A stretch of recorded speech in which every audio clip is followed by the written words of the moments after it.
कोलकाता का एक गांव माधवपुर। ये महीना जनवरी का था और रात के तकरीबन 10 बजे थे। रात के सन्नाटे में झिंगुरों की आवाज़ माहौल को थोड़ा डरावना बना रही थी। ऐसे में दो लोगों के कदम गांव की तरफ बढ़े जा रहे थे। हा हा हा हा, यार आज तो मज़ा ही आ गया। सही कहा तूने, बहुत मस्त नाच किया था उस पतली कमर वाली लड़की ने। हा हा हा हा हा हा। हाँ यार, काश वो हमारे गांव में होती तो पूरा जंगल पार करके उसका प्रोग्राम देखने दूसरे गांव में नहीं जाना पड़ता। हाँ यार, कदम तेज तेज बढ़ा। मुझे यह सोचकर डर लग रहा है कि घर पर क्या बहाना बनाएंगे। अरे, हम कुछ ही मिनटों में गांव पहुंच जाएंगे। अरे वो देख, कच्चा रास्ता आ गया। उसकी बात सुनकर राजेश ने उस कच्चे रास्ते की तरफ देखा जिस तरफ कोई नहीं जाता था। अरे, तू पागल हो गया है क्या? हम इस कच्चे रास्ते से जाएंगे? ये जानते हुए भी इस रास्ते के बारे में कैसी कैसी अफवाहें फैली हैं।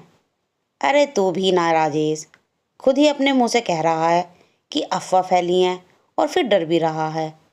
मेरी बात मान, इस रास्ते से चलते हैं। 5 मिनट के अंदर हम अपने गांव में होंगे, वरना बड़े रास्ते से जाएंगे तो 1 डेढ़ घंटा लग जाएगा। उसकी बात सुनकर राजेश ने एक बार फिर से उस कच्चे रास्ते की तरफ देखा। वहां पर इस समय मौत का सन्नाटा छाया हुआ था। अरे चल यार, डरता क्यों है, मैं साथ हूं ना। और उसको लेकर उस कच्चे रास्ते की तरफ बढ़ गया। दोनों अभी कुछ कदम ही चले थे, उनको किसी की जोर जोर से सांस लेने की भयानक आवाज सुनाई दी।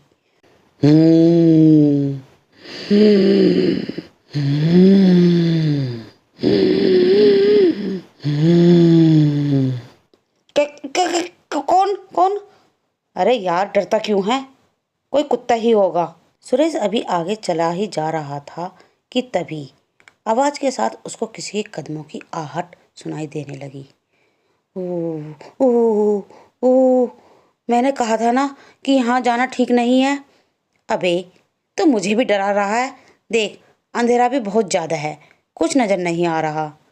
अब हम दोनों अपने कदम गांव पहुंचकर ही रोकेंगे। तभी राजेश की आंखें फटी की फटी रह गईं। सुरेश के ठीक पीछे दो लाल चमकती आंखें नजर आ रही थीं। तेरे पीछे? अबे कौन है मेरे पीछे?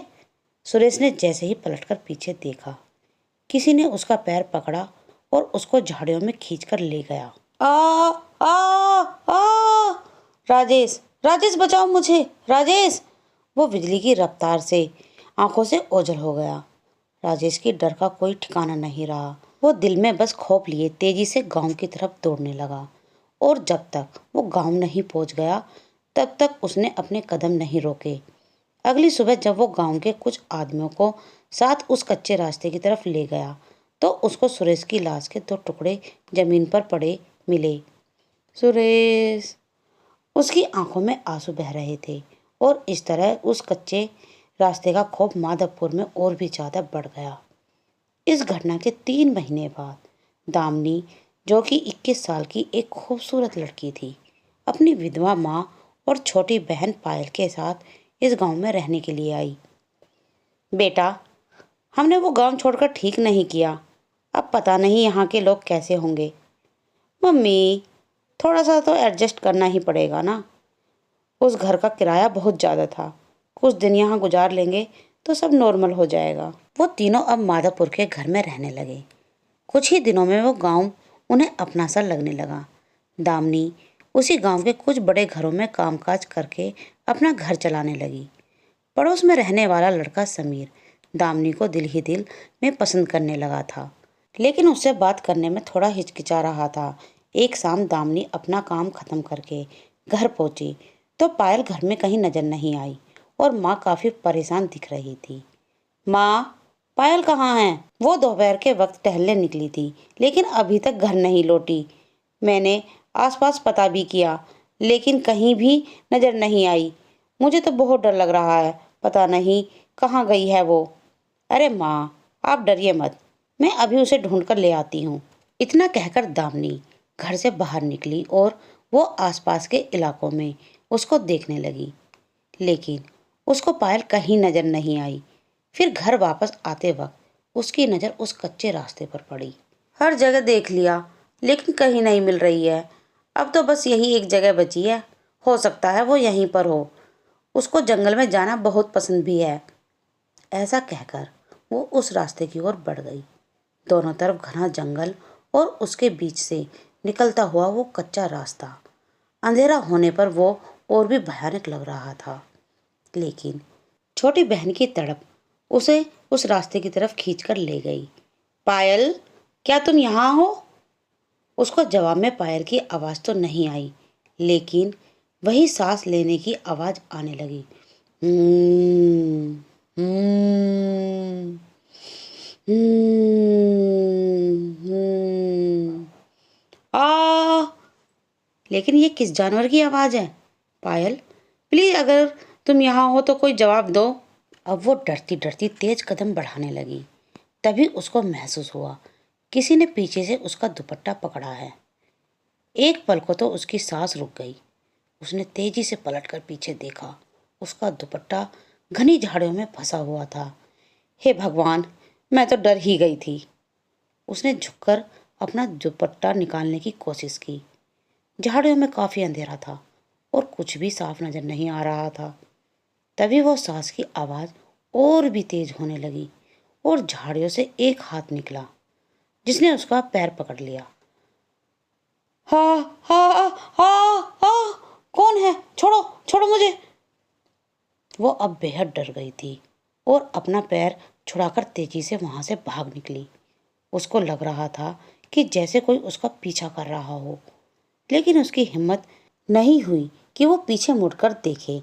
वो घबराती हुई ऐसी भागी कि सीधा वो जाकर अपने घर के अंदर रुकी। दामिनी बेटा, क्या हुआ? इतनी डरी हुई क्यों हो? दामिनी कुछ बताती इससे पहले उसकी नज़र पायल पर पड़ी, जो कि उसी को देख रही थी। पायल, कहाँ थी तुम? पता है हम कितने परेशान थे। दीदी, माफ़ कीजिए, हमारी एक नई दोस्त बनी है ना, हम उसी के घर पर थे। पायल को घर में देखकर थोड़ा सुकून मिला, लेकिन उसके साथ जो हुआ था वो उसके दिमाग में अभी भी घूम रहा था। रात को दामिनी अपने कमरे में सो रही थी तो उसको वही सांस की आवाज़ सुनाई देने लगी। हम्म, हम्म, हम्म, हम्म। ये आवाज़ सुनकर वो जाग उठी और ये आवाज़ खिड़की की तरफ से आ रही थी। कौन है वहाँ? वो कमरे से निकली और घर से बाहर उसी मैदान में गई जो उसके कमरे की खिड़की के पीछे से दिख रहा था। कौन है? कौन है? हमारा नाम पुकार रहा था। दामिनी ने गौर किया कि यह आवाज़ एक पेड़ के पीछे से आ रही है जिसके नीचे बहुत अंधेरा था। वो फिर भी हिम्मत करके उसकी तरफ कदम बढ़ाने लगी। जैसे ही वो उस पेड़ के पास पहुंची, किसी ने पेड़ के पीछे से निकलकर उसको कसकर गले लगा लिया। आ आ, कौन है? छोड़ो हमें। अंधेरे में कुछ नजर नहीं आ रहा था, बस उन सांसों की आवाज़ आ रही थी और महसूस हो रहा था कि जिसने भी उसको पकड़ा है उसका शरीर बेहद ठंडा है। आ आ, बचाओ बचाओ। उसकी चीख सुनकर पायल और उसकी माँ नींद से जाग गई। साथ ही पड़ोस में रहने वाला समीर भी जाग चुका था।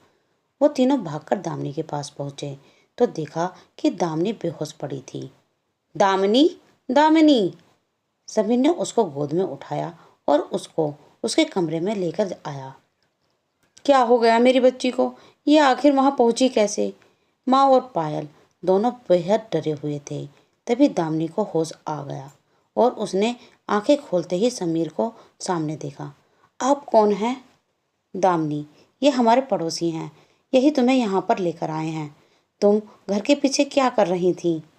दामिनी ने अपने परिवार वालों को कुछ बताना ठीक नहीं समझा और उसने बात को टालते हुए कहा, कुछ नहीं माँ, वहाँ कोई कुत्ता बहुत देर से भौंक रहा था।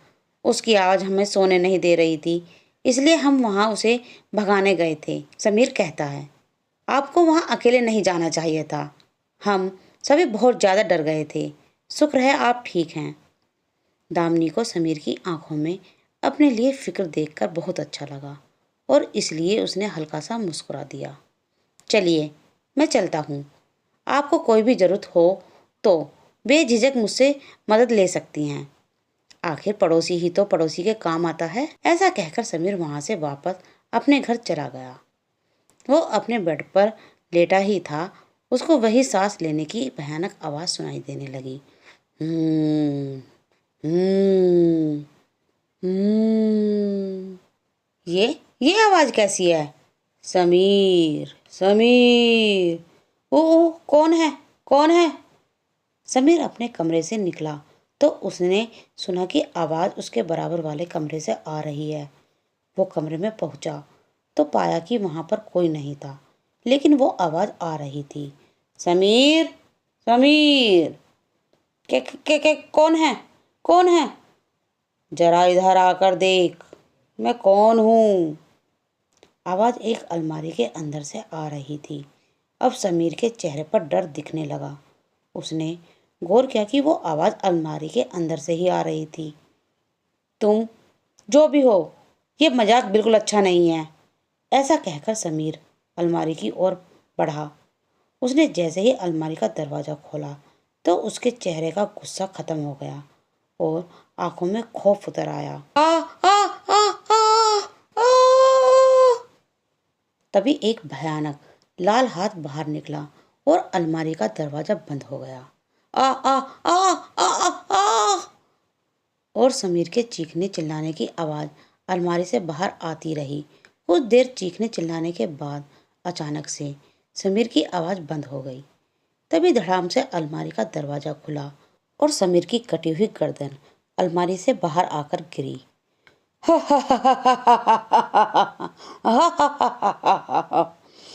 दामिनी सिर्फ मेरी है, सिर्फ मेरी। दोस्तों, आखिर क्या है उस कच्चे रास्ते का राज?